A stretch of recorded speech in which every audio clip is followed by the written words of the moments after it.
Israel slams UN chief for saying Hamas attack did not happen in a vacuum, calls for his resignation. Here's a summary of the article. Israel's ambassador to the United Nations is calling for the resignation of UN Secretary-General Antonio Guterres after he said the Hamas attack on October 7, in which 1,400 people were killed, did not happen in a vacuum. The Palestinian people have been subjected to 56 years of suffocating occupation, Guterres said. According to Israeli outlet Haaretz, to the 15-member UN Security Council Tuesday after the Hamas-led Ministry of Health in Gaza reported more than 700 Palestinians were killed in 24 hours of Israeli airstrikes, the highest daily death toll since the bombardment began. The Palestinian territories, which are the West Bank and Gaza, in addition to East Jerusalem, are widely recognized as occupied by Israel. There is no justification or point in talking to those who show compassion for the most terrible atrocities committed against the citizens of Israel and the Jewish people, he added on the social media platform. More than 5,700 Palestinians have been killed by Israeli airstrikes since the war began, according to the Hamas-run Ministry of Health in Gaza, The New York Times reported. More than 2 million Palestinian people live in Hamas-run Gaza, which has been under an air, land and sea blockade imposed by Israel since 2007, strictly limiting the movement of goods and people.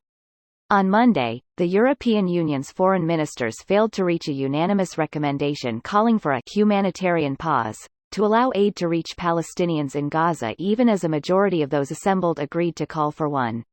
This post received a score of 8,500, with an upvote ratio of 85%. Here are the top comments in response to this article. Atrocities breed more atrocities, should be a pretty obvious and unremarkable observation. And yet here we are. This is a conversation we've been having in the US since we entered Afghanistan. You'd need to have a room temperature IQ to not realize that systemically mistreating people for years and generations on end will invariably produce a population of violent individuals who have nothing left to lose. But I'm inclined to think that that's precisely what the power structure in Israel wants, as these acts of terrorism provide to them the perfect pretense to tighten their grip, displace innocent people and expand their territory until that inevitable day when the Palestinians are a distant memory. In the aftermath of Afghanistan, I feel this conversation isn't being had enough. Most of the discourse seems to be critique of the Afghans for not wanting to fight and die for foreign ideals. He went on to say, but the grievances of the Palestinian people cannot justify the appalling attacks by Hamas. And those appalling attacks cannot justify the collective punishment of the Palestinian people? People keep ignoring this part, to frame his statement as justifying the Hamas attack. He's in no way attempting to justify what Hamas did. Ignoring the issues that have resulted in groups resulting to terrorism is not helpful though and won't help resolve the situation or bring peace. Hamas is a terrorist organization and needs dealt with.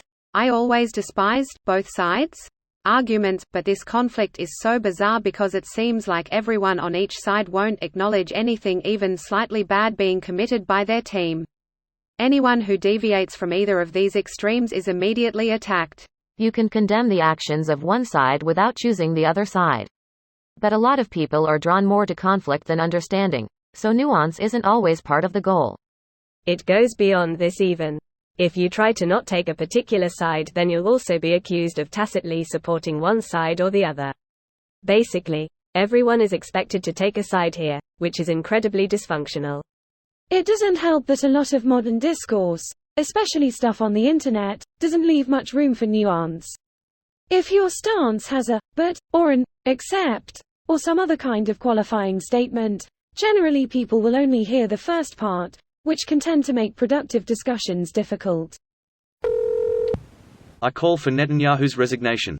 Hundreds of thousands of Israelis have been doing it for over 6 months. This video was automatically created by Reddit to speech. The article and comments in this video were selected from Reddit according to their upvotes, and any paraphrasing was performed by smmry.com, without any human intervention.